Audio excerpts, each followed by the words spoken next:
Guys, Gunnar Hanson here. I just want to take a second to introduce myself.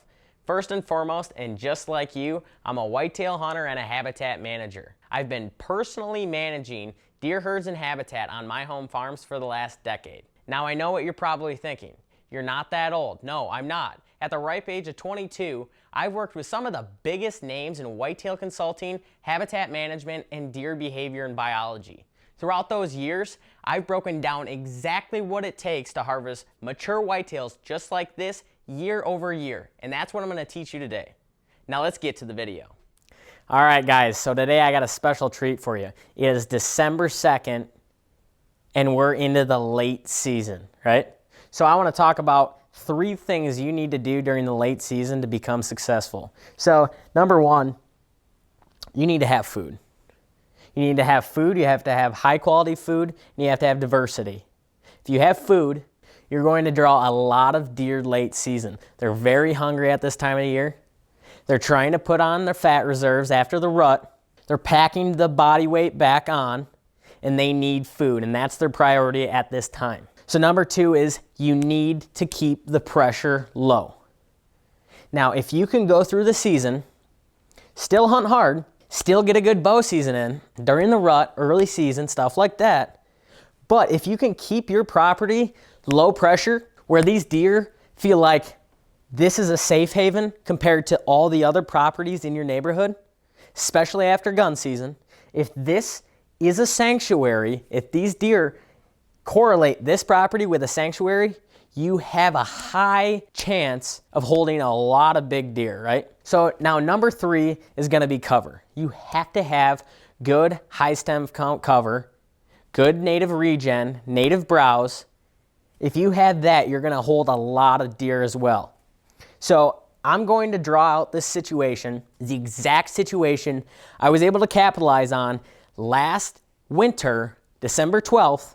I killed a big 9-point with my bow, and I'm going to walk you through exactly how I did it, how I set this up, and how it worked out.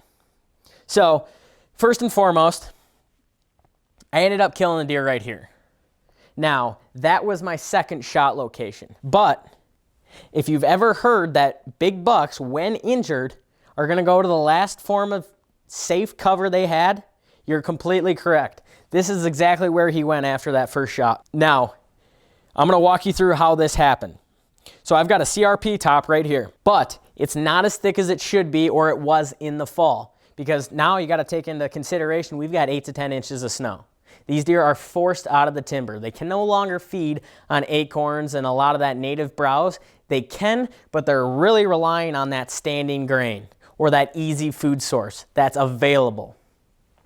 So this is a CRP top. There's a lot of crossing and bedding that goes on with that. But this time of the year when that's kind of laying flat, it's not so high, they're pushed back off these points. So this is a big hillside that was logged 10, 15 years ago. So this is very thick, there's a lot of new growth, big oak trees, but there's a lot of high stem count cover in there. So there's a lot of deadfall, a lot of side cover, and the topography is perfect. This is a steep side hill. This is the top. Now, this is a food plot right here. So what we did with this food plot is we edge feathered this right here for this exact scenario, right? We don't want deer coming through there because on a west like this, northwest like this, we have a higher chance of getting busted if deer are coming like so. So this is blocked off. This is a lot of popple, mature popple that we cut down. Now, if you can imagine that regen, it's insane. And we've also got blackberry briars coming in there, so it's just a nightmare. Deer do not want to come in here. So this bedding goes all the way over here, but with this edge feathering, even if they are right here, they're forced to loop around and come into that food plot, that green food plot on the upwind side of us. So I'm sitting here in a ground blind, right on this brushy fence line. Now I've got switchgrass filling in empty pockets in here. I've got switch here, I've got switch here.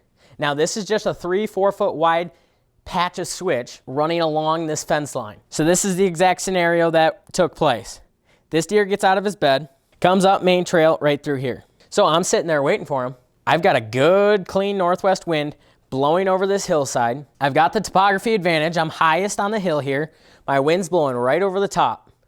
Now, he is in a perfect situation for this day. He's got this northwest wind coming like so, low valley over here. He's got a steep side hill, good heavy side cover right there. He's got the wind quartering over his back, and he's watching everything below him. Now, he's on the bottom third of this hill, does and fawns up in this area, and he is coming straight up the hill, and he's coming right to me, right?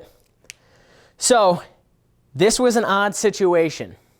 He was the first deer to come out of this bedding area. Now, it kind of caught me off guard, but I was still ready at the same time. So he gets into this food plot here, and I hit full draw on my click. This is 34 yards right there, chip shot. So I hit my click, I hit full draw, and my rest clicks slightly. Now, you got to take into consideration, it's like 6 degrees right now. It's cold and it's dead calm. This deer is high strung right now. He's been hunted all year. He's as smart as he's gonna get, and he's tolerating the least amount of disturbance. So you got to be on your A game, right? You have to be on your A game. This deer comes in, I hit full draw. He stops on a dime, and he's staring right at me. So I get ready, I pop my shot off, right? He drops my arrow at least 10, 12 inches. So my arrow ends up hitting him high and back. I'm hitting him right in that spine area, but he gets away, right? So the next morning, I go back in there. I end up tracking him like so, looping back around, and I run into him right there. I sneak right up on him. He can't move at this point, and I ended up putting another one in him and finishing it. Well, I got a pretty damn cool story to share with you guys here in a little bit. Been a roller coaster since about 4:10 last night, and this is the reason why.